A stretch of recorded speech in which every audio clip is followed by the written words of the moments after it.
Welcome, friends. Welcome back to the kitchen. Welcome back to Sunday morning and the Old Cookbook Show. Today we're going to do something out of tasty meals for every day. Canada approved Maple Leaf Products, Canada Packers Limited.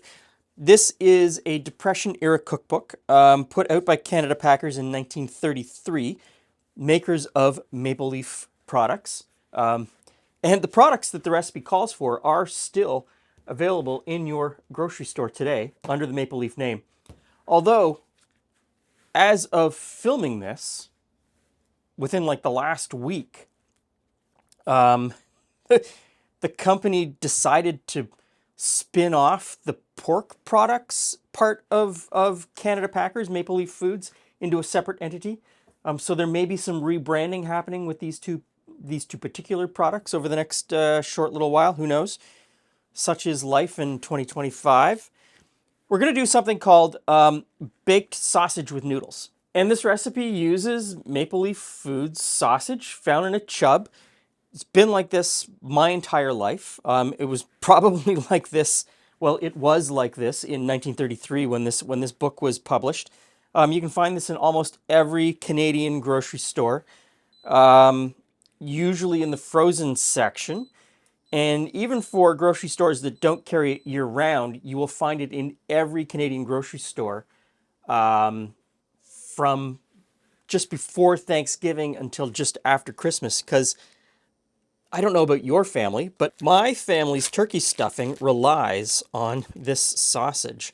So we need to fry that off. So this is a breakfast sausage. If you live somewhere that doesn't have Maple Leaf Foods sausage, use the breakfast sausage that you can get.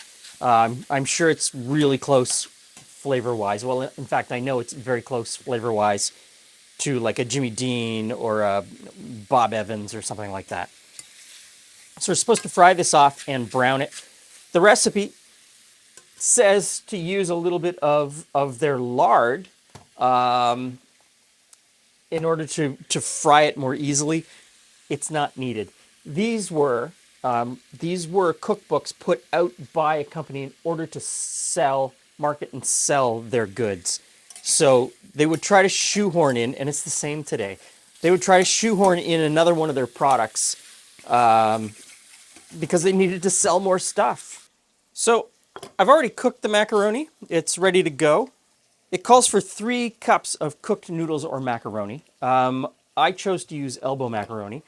In 1933, in Canada, in this time period, this is what they would have been asking for, are these long tubes of macaroni. And then you would break it up, boil it, and cook it. I chose not to do that. I chose to use the elbows because in this instance, most of you are only going to be able to get elbows, realistically. Also, to sort of say, because of what it says here, they were being descriptive rather than prescriptive. They were telling you, in a way, to use what you've got. You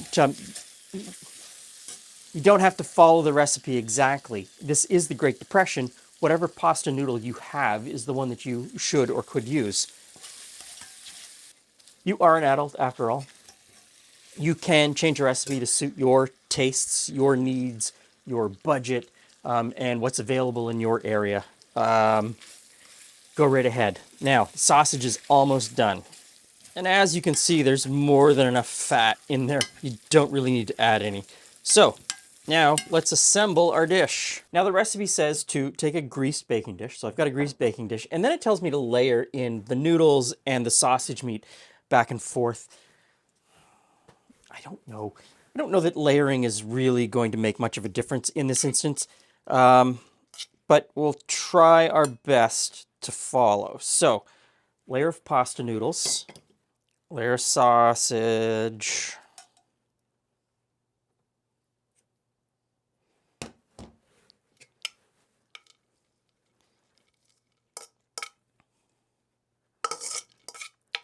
it's almost futile, but you know.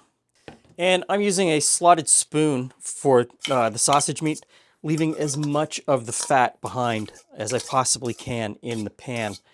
Okay, so last layer of the macaroni.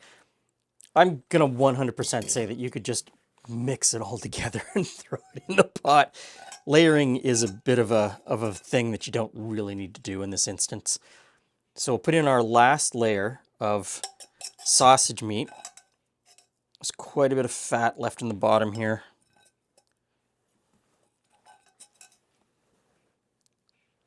Now, I'm supposed to season it at this point with salt and white pepper. Half a teaspoon of salt. I'm not going to use the salt. I think, for my palate, the sausage is salty enough. I've eaten this sausage my entire life. It is salty enough for me. And I have white pepper and black pepper here. Most people are going to have black pepper in their kitchen. White pepper and black pepper, same plant. White pepper and black pepper, same berry. White pepper and black pepper, same berry, is then taken and fermented exactly the same way. Black pepper, the outer part of the berry is removed after fermentation, and that is your black peppercorn inside. That is either sold to you dried or sold to you dried and crushed black pepper. For white pepper, what they do is they take off another layer of plant matter, the really dark part, which leaves the inner core, which becomes white pepper. And white pepper, people often say, is more pungent. It's kind of like you've removed a flavor which allows another flavor to come through more pungently. But also white pepper is usually ground much finer, so you're going to end up using more of it per teaspoon or tablespoon, which makes it even more pungent. All that to say, if what you've got is black pepper, you're 90% of the way there. Don't worry about it too much. I happen to have white pepper in my cupboard, so we will put some on. Now, I've moved the baking dish to a baking tray so that if it does bubble over, it won't make a mess of the inside of my oven. We need a cup of milk, and we pour that milk over everything.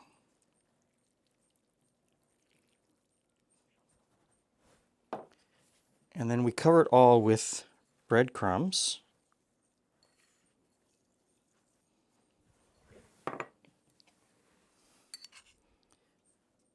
Dot with butter.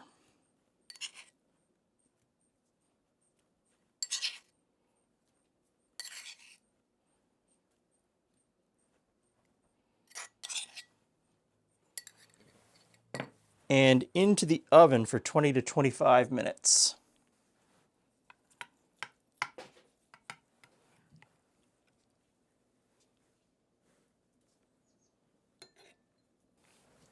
Hey, Glenn. Hey, Jules. Hey, friends. I think this is a spoon. Oh, it's a little runny.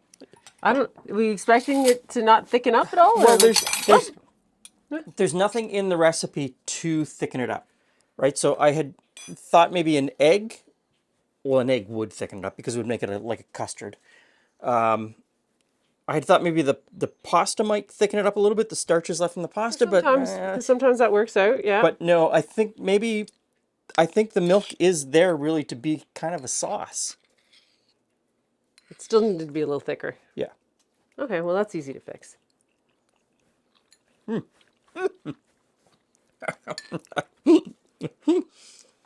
It's stuffing pasta. Yes, it is. It's stuffing pasta. And you're a Canadian of a certain age who grew up in a family that used that sausage in their turkey stuffing. Was it Christmas? Yeah. Not Christmas breakfast sausage? Yeah. Okay. It is Christmas sausage. It is Christmas sausage or Thanksgiving sausage. Mm-hmm. But you can use any sausage. I kind of like the milk as being a little bit of a sauce and stirring it together to have a little bit of sauce. But certainly you could mix one egg into that amount of milk, because there's a cup of milk. And in the half hour that baked, it would make like a custardy layer. Mm-hmm. If you like the custardy layer.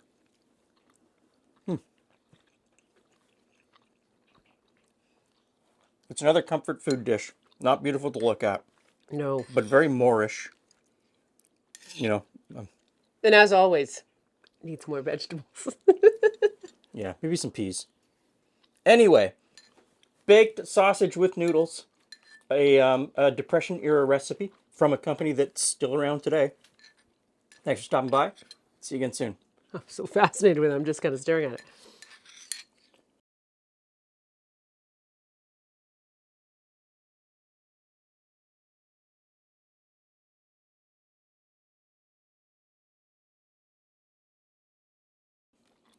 I assume you cooked the. Yeah, fry the sausage ahead of I was time. gonna say it's got a nice crispy texture to it. All right. You're right. Another sausage, because you know. You love the breakfast sausage. I could just shovel that away all day long.